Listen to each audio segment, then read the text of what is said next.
And I'm asking people, when they're deciding who to support, who they'll get behind in this race, to consider three things. I'm asking them to consider experience, I'm asking them to consider leadership, and I'm asking them to consider performance. As it relates to experience, I spent 12 years in private practice. Well, not totally private practice. I started as a public defender, worked there for several years, prosecuted with the county attorney's office, and then spent a number of years in private practice where I had a very diverse practice representing clients with any number of causes, both criminally and civilly. I've been on the bench now for 15 and a half years. By the time this election rolls around, it'll be close to 16 years. And I can assure you in that time that I have presided over and ruled on about any issue and about every case that could come before any court in the Commonwealth.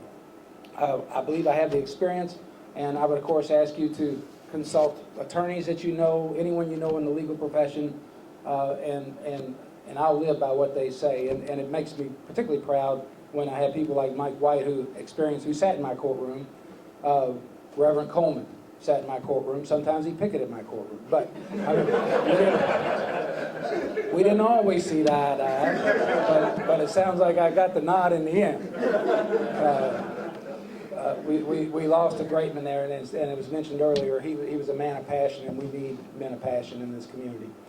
The other thing that I mentioned that I'd like for people to consider is leadership. And I think that's important because justices in the Supreme Court decide things by committee. You know, there's 7. It takes 4 to be in the majority. And you have to have the respect of your colleagues and the respect of the community for people to follow and believe, you know, what you're asking them to do. I've been proud to serve as Chief Judge of the Jefferson Circuit Court by election of my colleagues 3 separate times. I've also been elected by my colleagues statewide to serve as president of the Circuit Judges Association. And in 2003, I was nominated and elected as Judge of the Year by the Louisville Bar Association. And I'm proud of those accomplishments. And I think that demonstrates that I have the leadership to sit as a Supreme Court Justice. But what I'm most proud of, for some of you athletes, Wade Houston, James Linton, is the third thing I talked about, and that's performance.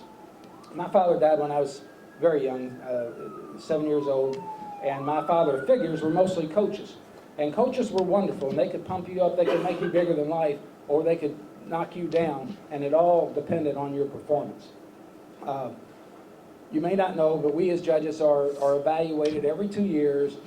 That's what these things are about. We bring these around to show what these evaluations are about. These are done by lawyers who can certify that they've had substantial contact with you over the past 2-year periods, and then they rate you with a ton of questions. It's a thick booklet, many questions, to come up with an approval rating in the areas of legal ability, judicial integrity, overall performance, performance in civil cases, criminal cases, judicial temperament, and court management. And we've gone back and gotten the statistics. I actually didn't know this until they pointed out to me. Before we went back to 2000, I guess was the last, 2002, for the period beginning 2000, I guess, on through 2006, and they'll be coming up again, to see what those numbers were. We purposely took out most other names to protect the innocent, or the guilty, whatever you want to, but I'm very proud of where I've rated in these judicial evaluations through the years, and so I think I performed, and I believe I performed well enough to ask for your support to serve at the level of Supreme Court Justice. Judges aren't permitted to make commitments about matters that might come before them. That's part of the judicial ethics. That's why my wife really isn't on the fence. She really cannot come out and publicly support me. But I think she's there. We got it, Judge. We got it. All right. We can't commit to matters and issues that might come before us, but I can commit to 2 things. I can commit that I'll work just as hard in the future at the Supreme Court level as I have through the years at the trial level, and I can commit to justice for all.